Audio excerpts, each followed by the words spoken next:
शान्ताकारं भुजगशयनं पद्मनाभं सुरेशं विश्वाधारं गगनसदृशं मेघवर्णं शुभांगं लक्ष्मीकान्तं कमलनयनं सूर्यकान्तं वन्दे विष्णुं सर्वलोकैकनाथं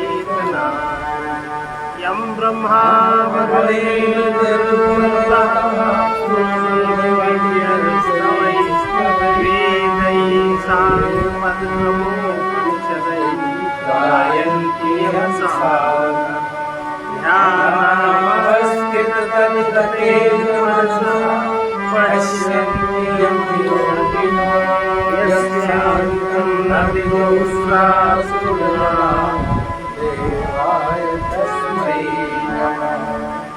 सूर्यो यथा सर्वलोकस्य चक्षुः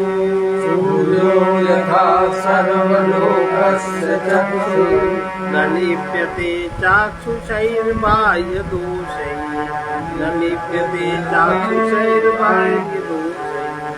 एकस्तथा सर्वभूतान्तरात्मा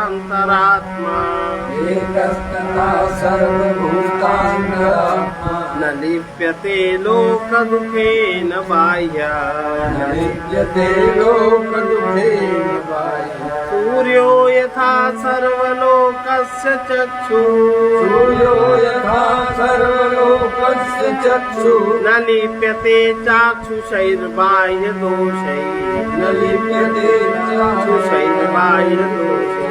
एकस्तथा सर्वभूतान्तरात्मा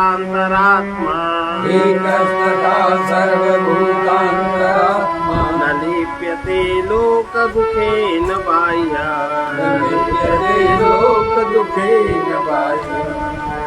जिस प्रकार समस्त लोग सूर्य का नेत्र होकर भी नेत्र संबंधी दोषों से लिप्त नहीं होता, उसी प्रकार समस्त भूतों का एक ही अंतरात्मा संसार के दुख से लिप्त नहीं होता, वो उससे बाहर ही रहता है। जिस प्रकार सूर्य समस्त लोक का नेत्र होकर भी, सब लोगों का नेत्र है, नेत्र संबंधी दोषों से लिप्त नहीं होता, उसी प्रकार समस्त भूतों का एक ही अंतरात्मा संसार के दुख से लिप्त नहीं होता, वो उनसे बाहर ही रहता है। सर्वलोकस्य चक्षु, सब लोकों का नेत्र। संसार में भिन्न भिन्न रूप और नाम की वस्तुओं को बिना सूर्य के प्रकाश के अलग पहचानने में हमारे नेत्र समर्थ नहीं है। यहाँ तक कि शुक्ल पक्ष में हमें जो चंद्रमा का प्रकाश रात्रि में प्राप्त होता है, वो भी सूर्य के ही प्रकाश का प्रतिबिंब है। इस प्रकार सूर्य को ही समस्त लोकों का नेत्र कहना समीचीन है। और ऋषियों ने नेत्रों के अधिष्ठाता देव सूर्य के रूप में प्रकाश पुंज सूर्य को ही प्रतिष्ठित कर दिया। सूर्य प्रकाश स्वस्थ या क्षयग्रस्त सभी मनुष्य को समान रूप से प्रकाशित करता है। तपापूत यज्ञ कर्म को प्रकाशित करते हुए सूर्य शुद्ध एवं पावन नहीं हुआ करता, और दुष्ट एवं पूर्व पाप कर्म को प्रकाशित करने से मलिन एवं पापी भी नहीं हुआ करता। लोग अपने आत्मा में आरोपित अविद्या के कारण ही कामना एवं कर्म जनित जिन दुखों को भोगते हैं, उनसे आत्मा सर्वत्र अलिप्त होने के कारण मलिन नहीं होता। अदम्य वासनाओं एवं उनके वशीभूत होकर विषय वस्तुओं की प्राप्ति के लिए किए गए काम्य कर्म एवं उनकी फल परंपरा के कारण दुख नहीं होता। स्थाणु, रज्जु, मरुस्थल आदि पुरुष सर्प एवं जल आदि किसी भी रूप में क्यों न दिखाई दे, रज्जु आदि किंचित मात्र भी उससे दूषित नहीं होते। इसी प्रकार अधिष्ठान स्वरूप परम तत्व में हम चाहे कैसा भी दुखानुभव से पूर्ण जगत अध्यारोपित क्यों न कर दें, उस नित्य शुद्ध आत्मा में कोई विकार या शुद्धता नहीं आती, वो सर्वथा अप्रसंग है।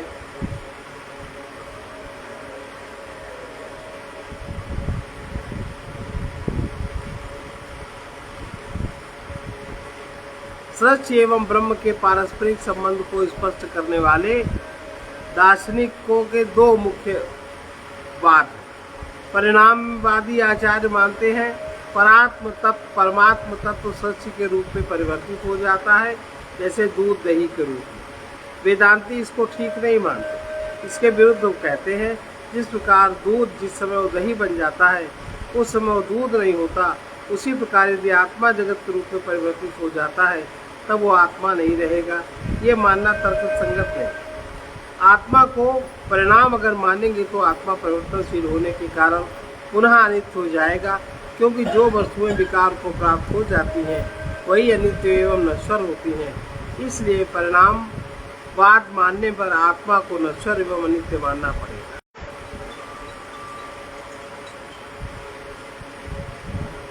मोह जाल के कारण परमात्म तत्व पर अध्यारोपित होने से माया भासती। आत्मा में कोई परिवर्तन नहीं होता, अपितु वो नित्य शुद्ध रूप में स्थित रहता है। उदाहरण के लिए रज्जु में सर्प दिखाई पड़ने पर भी उसमें कोई विष इत्यादि का दोष नहीं होता। अनित्य नित्य अनित्य वस्तु विवेक के कारण परिणामवाद का सिद्धांत खंडित होकर विवर्तवाद का सिद्धांत हो सकता है। एको वशी सर्वभूतांतरात्मा, एको वशी सर्वभूतांतरात्मा, एकं रूपं बहुधाया करोति, एकं रूपं बहुधाया करोति, तमात्मस्थं येनुपश्यन्ति धीरा, तमात्मस्थं येनुपश्यन्ति धीरा, तेषां सुखं शाश्वतं नेतरेषां, तेषां सुखं शाश्वतं नेतरेषाम्। एको वशी सर्वभूतांतरात्मा, एको वशी सर्वभूतांतरात्मा, एकं रूपं बहुधाया करोति, एकं रूपं बहुधाया करोति, तमात्मस्थं येनुपश्यन्ति धीरा, तमात्मस्थं येनुपश्यन्ति धीरा, तेषां सुखं शाश्वतं नेतरेषां, तेषां सुखं शाश्वतं नेतरेषाम्। जो एक सबको अपने अधीन रखने वाला संपूर्ण भूतों का अंतरात्मा अपने एक रूप को ही अनेक प्रकार का कर लेता है, अपनी बुद्धि में स्थित उस आत्मदेव को बुद्धिमान पुरुष देखते हैं, उन्हीं को नित्य आनंद की प्राप्ति होती है, औरों को नहीं।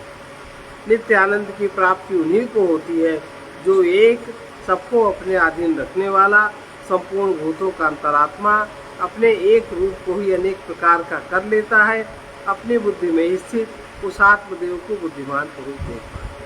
अहंकारी जीवात्मा अपने अल्प बुद्धि एवं चंचल मन से इस संपूर्ण सृष्टि में केवल द्वैत भाव नानात्व को ही देख पाता है। फलस्वरूप वो स्वयं उत्पन्न किए हुए अनंत दुखों को अपने जीवन में भोगता रहता है। मन एवं बुद्धि आत्म चैतन्य से प्रकाशित होते ही वह प्रिज्म के समान अनेक रंगों की किरणों वाला बन जाता है। देहेंद्रिय में लिप्त बुद्धि मन के साथ मिलकर वह नाना रूपात्मक विषय वस्तुओं का ज्ञान करती है बुद्धि, किंतु बुद्धिमान पुरुष मन एवं बुद्धि की सीमाओं का अतिक्रमण करके अपनी विवेकशील अंतर्दृष्टि के द्वारा जगत को देखते हैं। फलस्वरूप इसे प्रत्येक रूप में सर्वकाल सर्वत्र केवल परमात्मा का ही ज्ञान रहता है। प्रकाश स्वरूप आत्मा के सदृश रूप वाले मन के धरातल से अवरुद्ध होता हुआ अनेक नाम रूप वाली वस्तुओं के रूप में मानो बिखर जाता है और यही जगत कहलाता है। धीर पुरुष अपनी तत्व गाहिनी बुद्धि से अविद्याजन्य नाना रूपात्मक जगत के ऊहापोहों में फंसे हुए मन का निग्रह करने में सफल हो जाता है। ध्यान एवं समाधि की अवस्था में वो अपनी एवं परमात्मा की एक रूपता का ज्ञान प्राप्त करता है। शुद्ध चैतन्य स्वरूप आत्मा अपने अंदर स्थित आत्मा की अभिन्नता जानकर जब स्वार्थ भाव से परम सत्य की अनुभूति होती है, उसे ईश्वर दर्शन या आत्म साक्षात्कार कहते हैं। परमात्म ज्ञान एवं परमानंद की प्राप्ति के लिए पुरुष धीर अर्थात उसको बुद्धिमान और धैर्यवान होना अति आवश्यक है। धीर पुरुष ही आनंद रूपी अमृत का पान करते हैं। श्रुति के द्वारा निर्देशित शाश्वत सुख उन्हीं व्यक्तियों के द्वारा नित्य अनुभव में आया करता है। इनके अतिरिक्त अन्य किसी भी व्यक्ति को यह पूर्ण नित्य सुख नहीं मिलता, ऐसा स्पष्ट रूप से श्रुति कहती है। अविवेकी संसारी विषय सुखों के पीछे नित्य भागने वाले पुरुष ऐसे परमानंद की प्राप्ति कदापि नहीं कर सकते। नित्यो नित्यानां चेतनश्चेतनानां नित्यो नित्यानां एको बहुनां यो विदधाति कामान् एको बहुनां यो विदधाति कामान् तमात्मस्थं येनुपश्यन्ति धीरा तमात्मस्थं येनुपश्यन्ति धीरा तेषां शान्तिः शाश्वती नेतरेषां तेषां शान्तिः शाश्वती नेतरेषां।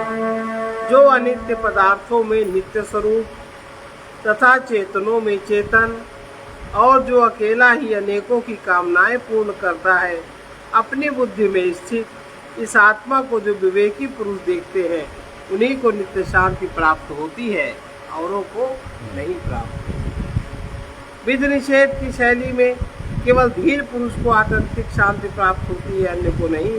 यह सत्य पुनः स्थापित करते हैं।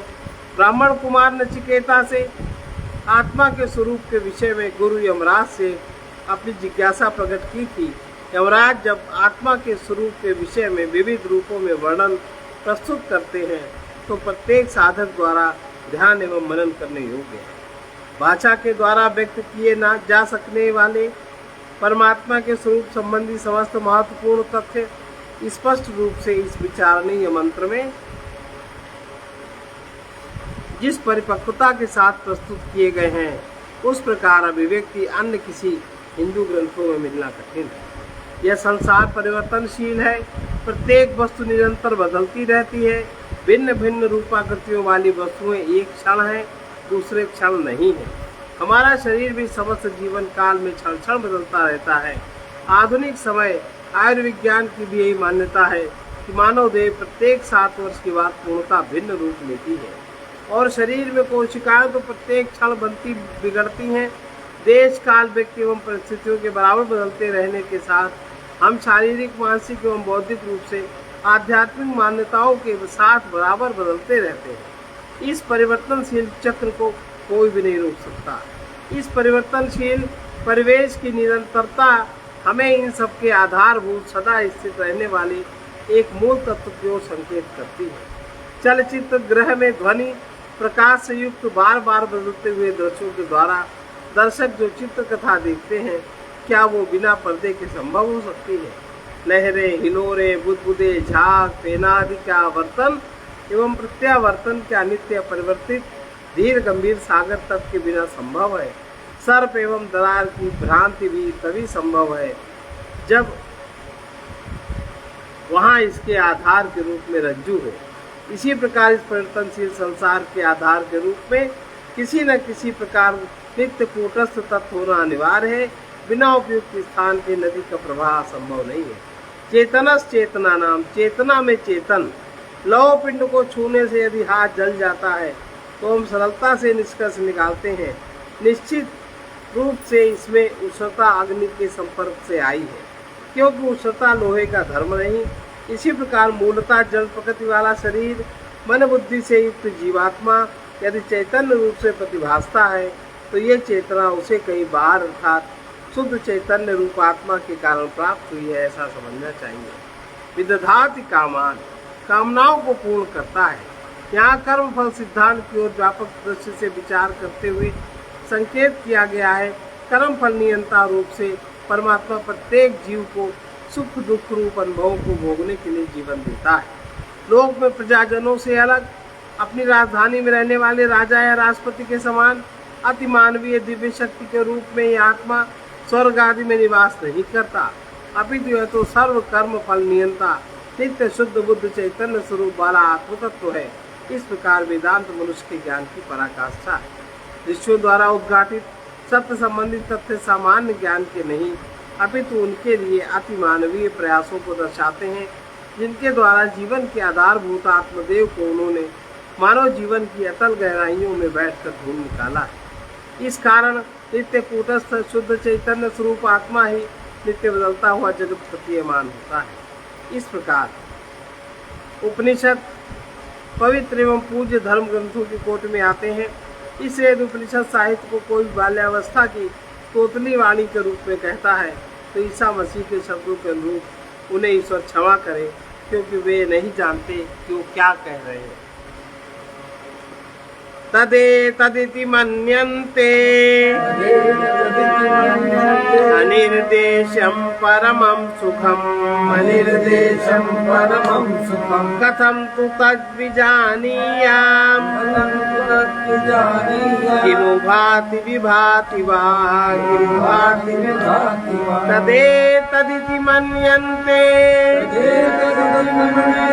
अनिर्देशं परमं सुखम् अनिर्देशं परमं सुखम् कथं तु तद्विजानीयाम् कथं तु तद्विजानीयाम् किमु भाति विभाति वा भाति विभाति वा।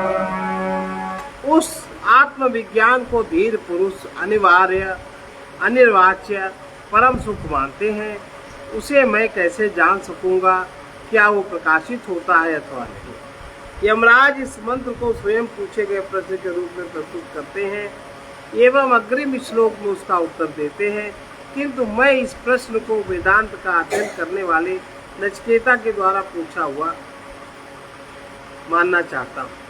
पूर्व प्रसंग में यमराज ने स्पष्ट रूप से कहा है, आत्मा इंद्रिय मन एवं बुद्धि के द्वारा क्रम से विषय रूप में ग्राहक वृत्तियों द्वारा अनुभूत एवं बोधगम्य नहीं है, किंतु पिछले दो मंत्रों में आत्मज्ञानी धीर पुरुष के द्वारा नित्य एवं शाश्वत आनंद रूप आत्मा की प्राप्ति का विस्तृत वर्णन किया गया है।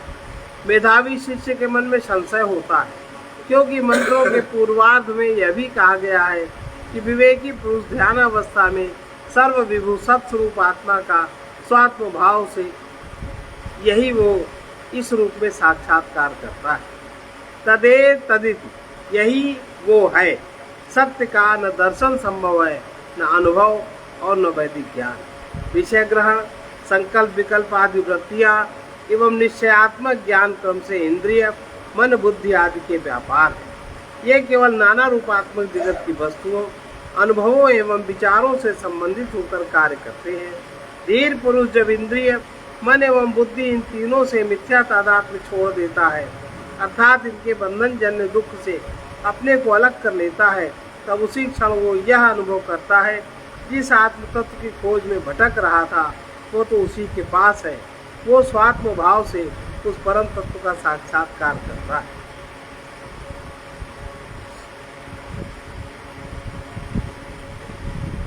किसी भी वस्तु के ज्ञान के लिए हमें प्रकाश का आश्रय लेना पड़ता है।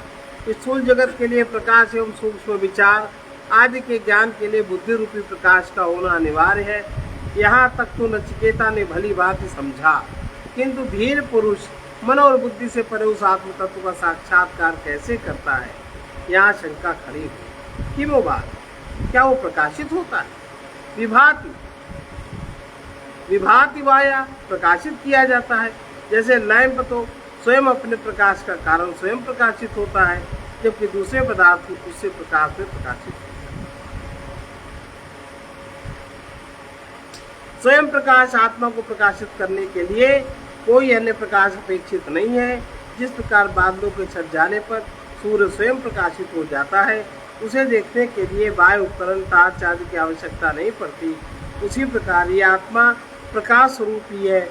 आत्मा के स्वरूप के संबंध में होने वाले अज्ञान के कारण होने वाले मन एवं बुद्धिजनित आवरण एवं विक्षेप के समाप्त हो जाने पर स्वयं प्रकाश आत्मा प्रकाशित हो जाता है। ज्ञान रूपी प्रकाश को किसी अन्य प्रकाश की आवश्यकता नहीं। परम शाश्वत सत्य हमारे अंतर आत्मा के रूपों में स्थित है।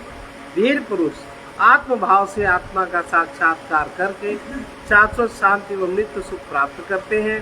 यह आत्मदर्शन कैसे होता है? आत्मा विज्ञान स्वरूप है, उसका दर्शन उसको जानना एवं अनुभव करना है। न तत्र सूर्यो भाति न चंद्र तारकम् नेमा विद्युतो भान्ति कतोऽयमग्निः नेमा विद्युतो भान्ति कतोऽयमग्निः तमेव भान्तम् अनुभाति सर्वं तमेव भान्तम् अनुभाति सर्वं तस्य भाषा सर्वमिदं विभाति तस्य भाषा सर्वमिदं विभाति न तत्र सूर्यो भाति न चन्द्रतारकं न तत्र सूर्यो भाति न चन्द्रतारकं नेमा विद्युतो भान्ति कतोऽयमग्निः नेमा विद्युतो भान्ति कतोऽयमग्निः तमेव भान्तम् अनुभाति सर्वं तमेव भान्तम् अनुभाति सर्वं तस्य भाषा सर्वमिदं विभाति तस्य भाषा सर्वमिदं विभाति। वहाँ सूर्य प्रकाशित नहीं होता, चंद्रमा और तारे भी नहीं चमकते और न ये विद्युत ही चमचमाती है। फिर इस अग्नि की तो बात ही क्या है। उसके आत्मा के प्रकाशमान होते हुए ही सब कुछ प्रकाशित हो जाता है और उसकी कांति से सब कुछ भासता है। परम ज्ञान रूपी आत्मलोक के विषय में यमराज बता रहे हैं। उस दिव्य धाम स्वरूप को द्योतित करने के लिए किसी अन्य प्रकाश की आवश्यकता नहीं है। न सूर्य, न चंद्र, न तारागण, न ही अग्नि आदि लौकिक प्रकाश का साधन उसे द्योतित करने में असमर्थ है। स्वयं प्रकाश आत्मा को किसी अन्य प्रकाश की उसी प्रकार आवश्यकता नहीं है जैसे सूर्य को टार्च के प्रकाश की आवश्यकता नहीं है। जीवन के समस्त कार्य व्यापारों का अधिष्ठान आत्मा है। जीवन के समाप्त होते ही इंद्रिय, मन एवं बुद्धि के समस्त कार्य व्यापार समाप्त हो जाते हैं। इन तीनों के निष्क्रिय होते ही व्यक्ति के लिए सूर्य, चंद्र, अग्नि इत्यादि सब कुछ समाप्त हो जाते हैं। जब तक इनमें जीवन प्रवाह रहता है तब तक वो लौकिक रूप से प्रकाश का बोध करता है और सूर्य, चंद्र आदि को प्रकाश देने वाला, हमारी बुद्धि में उन्हें प्रकाशित करने वाला शुद्ध चैतन्य आत्मा ही है। स्वयं प्रकाश आत्मा के प्रकाश से ही सब कुछ प्रकाशित है। इस प्रकार वास्तविक अर्थ यही है। अब इस मंत्र की इसकी स्वतः स्थित सार गर्भित अनिर्वचनीय गंभीरता के कारण इसको दो अन्य उपनिषदों के मंत्र की पुनरावृत्ति भी इसके विशेष महत्व को दर्शाती है। वे दोनों उपनिषद मुंडक उपनिषद एवं श्वेतासूत्र उपनिषद कुछ भिन्न शब्दावली यही अनुपम तथा श्रीमद् भगवद गीता में यही श्लोक वर्णित भी है। आत्मा ही समस्त जगत का सर्वभाषक तत्व है, इसलिए इसे अन्य कोई प्रकाशित नहीं कर सकता, वो स्वतः ही प्रकाशित है। अब कल है तृतीय वल्ली, तीसरे अध्याय की तृतीय वल्ली।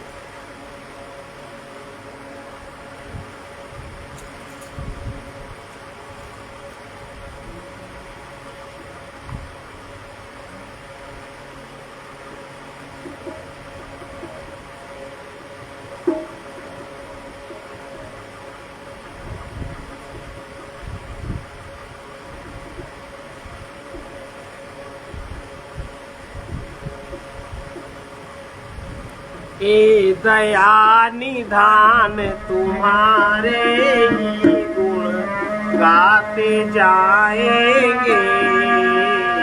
ए दया निधान तुम्हारे ही गुण गाते जाएंगे, गुण गाते जाएंगे, गुण गाते जाएंगे। जो कुछ भी अपने मन में तुम्हें सुनाते जाएंगे, जो कुछ भी अपने मन में तुम्हें सुनाते जाएंगे, गुण गाते जाएंगे, गुण गाते जाएंगे। बस तुम्ही एक ऐसे संगी हो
जाने कब तक तरसाते जाएंगे, गुण गाते जाएंगे, तेरे मीरा की गान हमको तरसाते जाएंगे, गुण गाते जाएंगे। जो कुछ भी अपने मन में तुम्हें सुनाते जाएंगे, गुण गाते जाएंगे। जो कुछ भी अपने मन में तुम्हें सुनाते जाएंगे, गुण गाते जाएंगे।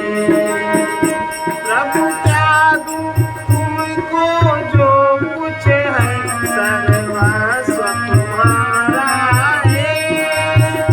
प्रभु क्या दूं तुमको जो कुछ है, सर्वस्व तुम्हारा है। अपने इस तन मन पर भी क्या अधिकार हमारा है।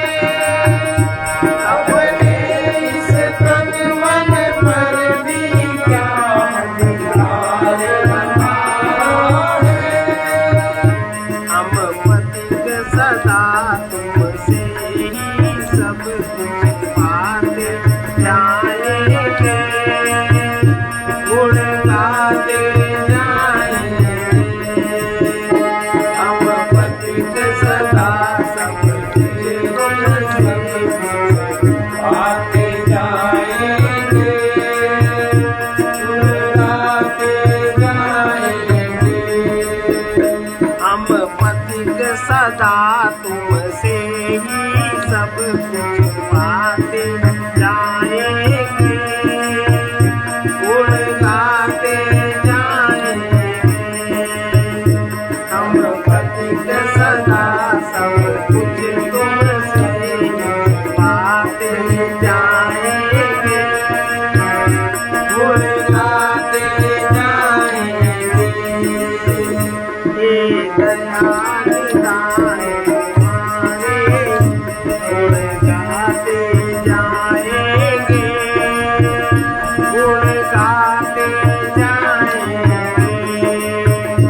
हे दयाल दाए तुम्हारे, गुण गाते जाएंगे, गुण गाते जाएंगे। इसका संत वचन है, अपने प्रियतम की अपने में ही स्थापना कर लो, मन को उन्हीं के निकट रखते हुए निरंतर उपासना करते। सर्वे भवन्तु सुखिनः, सर्वे भवन्तु सुखिनः, सर्वे सन्तु निरामयाः, सर्वे सन्तु निरामयाः, सर्वे भद्राणि पश्यन्तु, सर्वे भद्राणि पश्यन्तु, मा कश्चित् दुःखभाग् भवेत्, मा कश्चित् दुःखभाग् भवेत्। कृष्णाय वासुदेवाय, कृष्णाय वासुदेवाय, हरे परमात्मने, हरे परमात्मने, प्रणतक्लेशनाशाय, प्रणतक्लेशनाशाय, गोविन्दाय नमो नमः। गोविन्दाय नमो नमः। पूर्णमदः पूर्णमिदं पूर्णात् पूर्णमुदच्यते, पूर्णस्य पूर्णमादाय पूर्णमेवावशिष्यते। ओम शांति शांति शांति।